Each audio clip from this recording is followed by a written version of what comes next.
मेरा मुख्य उद्देश्य परमार्थ की प्राप्ति है, लेकिन छोटे छोटे उद्देश्यों में जो असफलता मिलती है, भक्ति और असफलता के बीच सामंजस्य कैसे स्थापित करूं?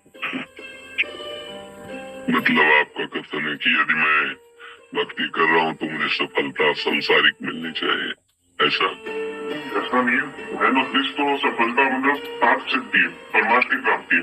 लेकिन गृहस्थ जीवन में होते हुए रोटी कपड़ा मकान और उसकी प्राप्ति नहीं हो रही है, छोटी छोटी सफलताएं नहीं मिली, तो उसके लिए क्या? आज तक भूखे रहे हो क्या? नंगे रहे हो क्या? आप समझो, मेरे प्रभु जो है इतने करुणा में कि हम आप तो मनुष्य हैं, जो पशु पक्षी है, कीट पतंगे हैं, बहुत सी ऐसी योनियां हैं जिसको हम देख भी नहीं पा रहे, प्रभु उनको भी भूखा नहीं आते। उनका नाम विश्वम्बर है।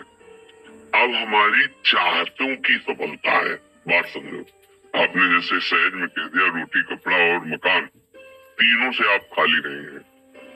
ईमानदारी से बोलो, जिस दिन तुम नंगे घूमे हो और जिस दिन तुम्हें छत के नीचे न रहने को मिला हो और जिस दिन तुम भूखे रहे हो, वायु न मिली हो, जल न मिला हो सकता है अन्न न मिला हो, लेकिन प्राण पोषण के लिए दो आवश्यक है, वायु और जल, है ना? अब हमारी बात असलियत में, हमारी जो शरीर पोषण जीने की आवश्यकता है वो तो सबकी पूर्ति हो रही है। आप देख लीजिए, चाहतों की पूर्ति शब्द पहले हम लोग क्या करते हैं कि असली ज्ञान को छुपा करके नकली बात बोल देते हैं, जिसमें सब हाँ में हाँ मिला दे। ये नकली बात है कि हमें रोटी कपड़ा और मकान तो चाहिए, पक्का प्यारे वो पशु पक्षियों को भी देता है। घोंसला बनाने की, आप देखो उनके घोंसले कैसे बने, आप बनाने में फेल हो जाएंगे, नहीं फेल हो जाएंगे? कैसे वृक्ष में कैसे इलगा के वो घोंस, उनको बुद्धि दी, किस स्कूल में जाके सिखाया उन्होंने? हरि ने दी, हरि ले, तो अपने वास की व्यवस्था कैसे करो, ऐसे बना दिया। भोजन की व्यवस्था उनको सिखा दिया। कोई भी सृष्टि में ऐसा नहीं है जिसका माता की तरह भरण पोषण भगवान न करते हो। हाँ, अलग अलग जिनको जैसा भगवान ने। अब हमारी जो असफलता है उसमें हमारी चाहत है, मैं कपड़ा तो पहनूं पर ऐसा पहनूं, समझ लो, रोटी तो खाऊं पर ऐसी खाऊं, मकान तो हो पर ऐसा हो, समझ पा रहे हैं आप? अब इसके लिए हमारा कर्म कार्य करेगा। पूर्व का प्रारब्ध यदि हमारा बहुत बुरा है तो आज तुम बहुत अच्छे आदमी हो, अच्छे मार्ग में चल रहे हो, वो आपको बाधा पहुंचाएगा, आपको सहना होगा, समझ रहे ना? वो आपको बाधा पहुंचाएगा। अब जो ये नाम हम आपको बता रहे हैं कि नाम जप कीजिए, धर्म से चलिए, वो युद्ध करेगा उस प्रारब्ध से, आपको गिरने नहीं देगा, आएगा। आप जो कार्य कर रहे हो उसमें सम्यक जो फल मिलना चाहिए नहीं मिला, आपको असंतुष्टता होगी, क्योंकि आपने ऐसे पूर्व में कर्म किए हैं। अब वो आपको बाधा पहुंचा रहे हैं, लेकिन आप भजन कर रहे हो ना, तो आपको निरुत्साहित होने नहीं देंगे। चलो एक कर्म निष्फल हुआ, दूसरा हम 100 बार उसका अनुष्ठान करेंगे, कितनी बार निष्फल होगा? एक दिन तो सफल होगा ही नहीं, निकल जाओगे, निकल जाओगे। सफलता तुम्हारे चरण चूमेगी। प्रारब्ध कोई देवता नहीं है, हमारा किया हुआ पूर्व कर्म है। हम नया कर्म इतना बलवान करें उसको रौंद दे, बात समझे? और उसके लिए अब छोटी मोटी बात नहीं काम करेगी, छोटा मोटा कर्म काम नहीं करेगा। डट के हमें धर्म और डट के भजन विध्वंस करके, अगर विध्वंस ना होते तो फिर मोक्ष कैसे होता? मोक्ष मतलब जानते हो, सब कर्म नष्ट हो गए अनंत जन्मों के, और इस जन्म के भी बिल्कुल मोक्ष में बिल्कुल मुक्त, कोई बंधन नहीं हो, भगवान का स्वरूप हो गया। तो हुआ तो इसी जन्म में, जो हमने साधना की, जो भजन किया, जो चिंतन किया, जो सत्संग किया, मारा इसने पूरी आग लगा दी, कर्मों को, संचित कर्म विध्वंस हो गए, जमा गोदाम क्रीमाण जो कर रहे हैं, ये चिपकाव फसाव वाले नहीं हुए, क्योंकि सब समर्पित कर दिए भगवान को। प्रारब्ध आया, भजन के बल से उसको भोग रहे, वो परास्त नहीं कर सकता, निकल गए आगे। सुदामा जी की दशा क्या थी? नहीं थी, ये भी व्यवस्था नहीं थी। परिणाम में क्या हुआ? जैसी द्वारिकापुरी वैसी सुदामापुरी। फल की चिंता मत करो तुम, असफलताएं और सफलताएं ये हमारे मार्ग की पड़ाव है, कोई गर्मी वाला, कोई सुखद वाला। मार्ग का चलने वाला पथिक इन पड़ावों में फंस करके अपने मार्ग को नहीं भूल जाता है। असफलता तुम्हारे जीवन की सफलता का स्वरूप बनेगी। बस डट करके ऐसा भजन करो, सत्कार्य करो, जिससे पूर्व प्रारब्ध नष्ट हो जाए। सच्चाई की, अध्यात्म की बात यह है। अब चोरी, हिंसा, अधर्म आचरण, तो वो तो पूर्व प्रारब्ध है ही, नया कर्म भी बिगड़ गया, दोनों मिलकर फिर आपको जीना मुश्किल कर देंगे। और होता है, देखो ना, पिता को मार डाला कि जल्दी मरे हम इस प्रॉपर्टी का दे, पिता को मार डाला, आप जेल गए, संपत्ति यूं ही पड़ी है, तीसरा उसका भोग कर रहा, विवेक खत्म हो जाता है। विवेकवान बनो, जैसी भी परिस्थिति हो उसमें राजी होना सीखो, वो आपके ही कर्म का परिणाम है। और ऐसे नवीन कर्म करो कि विध्वंस कर दो उस प्रारब्ध कर्म को जो तुम्हें झुकाना चाहता है, मिटाना चाहता है। तुम्हारी प्रार्थना को अगर आप समझोगे तो आगे बढ़ोगे। अपना ही कर्म को न काहू के सुख दुख कर दाता, निज कृत कर्म भोग सुन आता। बोले संतों के पास क्यों जाया जाता है? यही समझने के लिए। अब हम क्या करें जिससे हमारा कर्म हमको परेशान न कर पाए? वो है ज्ञान, वो है भक्ति, वो है भगवान का आश्रय। जब घर में भोज आते हो, भिक्षा भी नहीं मिली, तो पत्नी पूछती कि बच्चों को कैसे जिलाए। तो तुलसी दल उतारते, ठाकुर को भोग लगाते, आधा आधा तुलसी दल।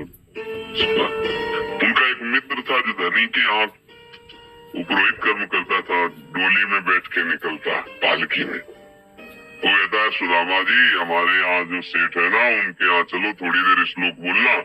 तो सब व्यवस्था उनका, हमने तो अपना सेठ श्री कृष्ण को वरण किया है, अब वो भूखे रखे चाहे मारे, हम दूसरे की गुलामी नहीं कर सकते। हमने तो भगवान को अपना माना है।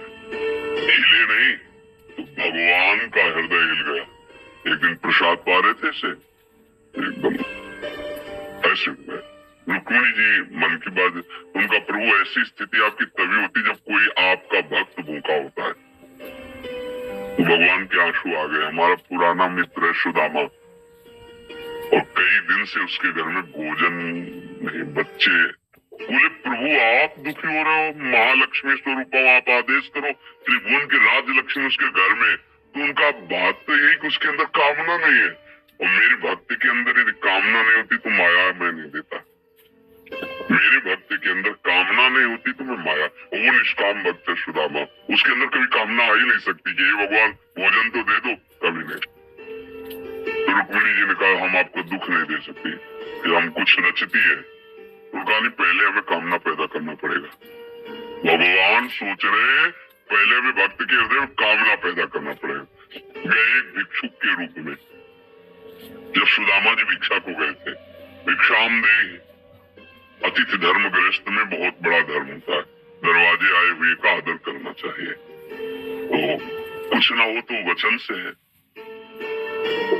निकली भिक्षाम दे, उनका भगवान हम भिक्षा देने लायक नहीं है। क्यों? उनका एक पुत्र हुआ है, इसलिए सूदक है।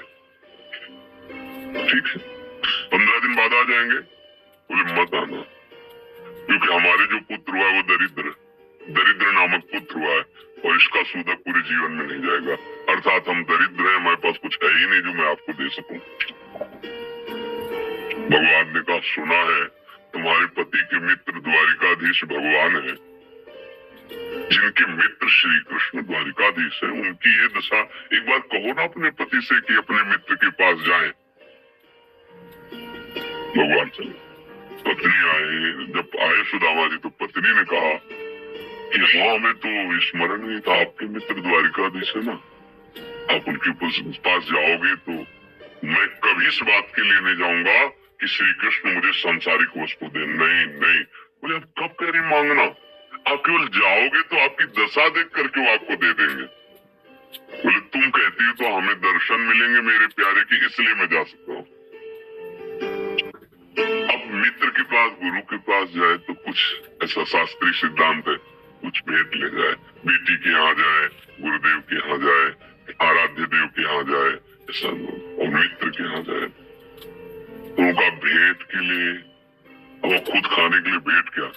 सुदामा जी की पत्नी का देखो प्रयास करते, 4-5 मोहल्ले के घरों में गई तो कुछ तो ऐसे थे, देखते ही बंद कर लेते थे दरवाजा, मांगेगी आके और क्या। थोड़ा एक प्रिय भाव रखती थी।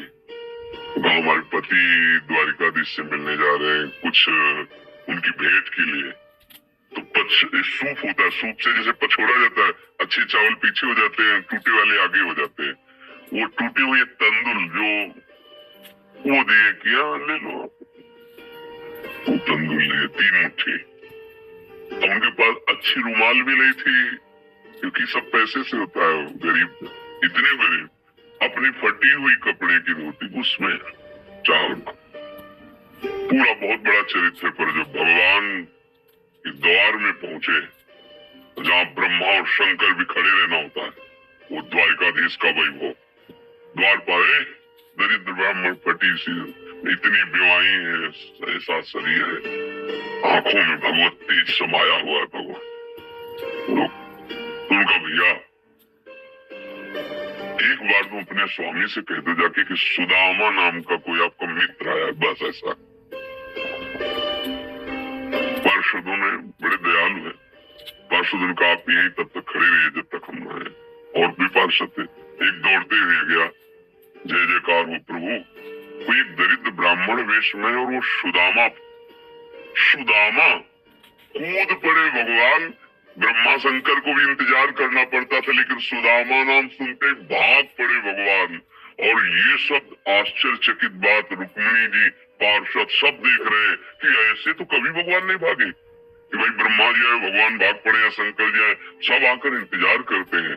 और प्रभु जब निकल, प्रभु दौड़ के गए सुदामा जी को। सुदामा जी संकुचित हो रहे कि मेरी हड्डियां ऐसे सुकोमल, तन मेरे श्याम सुंदर के लग रही होंगी। उससे कुछते जा रहे कि इतना बड़ा वैभव स्वामी हमें ऐसे। भगवान ऐसे अपने हाथ से चरण पखारे सुदामा जी के, थाल रखकर। रुक्मिणी जी आश्चर्यचकित हो रही है, ऐसा कोई तपस्वी, ऐसा कोई महात्मा जिसकी ऐसे भगवान अभी तक तो नहीं देखा, जैसा इस ब्राह्मण। और धोती कई जगह से फटी थी, जो दुपट्टी उसको कई ऐसे केवल अंग ढके हुए थे, ऐसी धोती थी, हड्डियां हड्डियां शरीर में। रुक्मिणी जी के पलंग पे बैठाला भगवान ने, जिस पलंग को ब्रह्मा शंकर नमस्कार करते हैं, उस पलंग पे बैठाला, चरण धोए, चरणामृत लगा, हो भाग्य आप पधारे, भोजन पानी सहन, चरण दाब रहे हुआ। सुदामा जी सोचते वो दास पर कितनी प्रीति प्रभु करते हैं। 2-3 दिन 4 दिन सबसे प्रभु मिलवा रहे, परिचय करा, ये मेरे मित्र सुदामा जी है, ऐसे बैठे। वो सबके बीच में कहा कि ब्याह हो गया है, क्योंकि जब मित्र बने थे तब तो गुरुकुल में थे। सुदामा जी कहा पुत्र भी है, भाभी ने कुछ दिया भी होगा हमारे लिए। अब ये वैभव, हवा फटे कपड़े में तंदुल, कैसे? वो पहले चूक की थी, गुरु माता ने चले दिए थे हमारे लिए, और फिर चूक कर रहे हो, कुछ दिया है? अब भगवान ने ऐसे हाथ पकड़ा, उनका उठाया, इतने स्वादिष्ट कीमती वस्तु तुम छुपाए रखे हो। खोला, उस फटे पुराने कपड़े में लपटे हुए तंदुल, रोमांच हो रहा भगवान को। रुक्मिणी जी देख रहे कि ऐसी प्रसन्नता से तो 56 भोग भगवान नहीं पाते द्वारिकाधीश, जैसी इस गरीब ब्राह्मण के तंदुल पार है भगवान। दूसरी मुट्ठी ली, तीसरी में रुक्मिणी जी ने हाथ पर, प्रभु बस इतना काफी है इनके लिए। 2 मुट्ठी में 2 लोग का वैभव सुदामा को। प्रगट में 25 पैसे भी नहीं दिए, एक भी वस्तु ने। 3-4-5 दिन आनंद लिए, तो फिर सुदामा जी से कहा भगवान ऐसे चले। सुदामा जी ने सोचा कि प्रगट में तो कुछ दिया नहीं, हमें लगता विदा करने चल रहे, तो कुछ अगर 2-4 असरफी भी होंगे तो खान पान व्यवस्था तो चली जाएगी। भगवान ने कहा जो अच्छे अच्छे कपड़े पहनाए थे, रास्ते में कोई उतार सकता है तो उतार दो, अपनी धोती पहन लो। तो यहाँ पर उठ गई, रास्ते बोले आप इधर से ऐसे जान, फिर वहां से मुड़ जाना। बोले हम तो आए थे तो रास्ता तो जानते ही, प्रभु चले। और रास्ते में सोच रहे मेरे मित्र कितने कृपालु हैं, मुझे इसलिए नहीं दिया कि ये कहीं मेरा चिंतन छोड़कर धन का चिंतन न करे। हे श्री कृष्ण, सदैव आप जैसा ही मित्र मिले। सोचते सोचते आए तो देखो फिर वही द्वारिकापुरी। बोले मेरी बुद्धि मारी गई है कि वास्तविक यहाँ कोई रचना हो गई। यहाँ तो हमारी एक छोटी सी कुटिया थी, ऐसा ऐसा देखा कि उनकी पत्नी जो है स्वर्ण थाल लिए दास दासियों से आरती उतारने। तुमका तुम कौन हो? तुमका आपकी दासी हूँ, आपकी पत्नी। ये सब बोले जिनके पास गए थे ना उन्होंने सब अश्रुपुलकित हो गए कि वास्तविक तेरे दरबार की आली निराली शान ये देखी, सखावत खुद तेरी गलियों में चक्कर काटते देखा, फैलाया हाथ जिसने तेरे दरबार में आकर तुझे देते ले देखा, मगर झोली भरी देखी। ऐसे अगाध सिंधु भगवान का दासत्व भला हमको निष्फल कैसे हो जाए? हम जो राधा राधा जप रहे हरि हरि, ये कभी निष्फल हो सकता है। पर धैर्यवान रहो, धैर्यवान रहो। समय से जब आएगा तो आप निहाल हो जाओगे। अश्रद्धा मत करो और ऐसा भी मत सोचो कि भरण पोषण मैंने, ऐसा नहीं। त्रिभुवन में कोई नहीं है, सब कुछ जैसे राजी हैं भगवान वैसे सबका भरण। किसी को 1 कुंतल मांस चाहिए तो उस पशु को भगवान उतनी व्यवस्था की है। किसी को कितना चारा चाहिए उतनी व्यवस्था की है। कितना सबको, पूरी सृष्टि को भगवान दे रहे हैं। इसलिए ऐसा तू कभी अश्रद्धा करना मत और धर्म से चलते रहो, नाम जप करते रहो, पूर्व कर्मों से लड़ो, निराश होना मत सीखो। आज सफल नहीं है तो हम कल सफल होंगे। ऐसा नहीं कि हर कर्म हमारा निष्फल चला जाए, ऐसा नहीं है।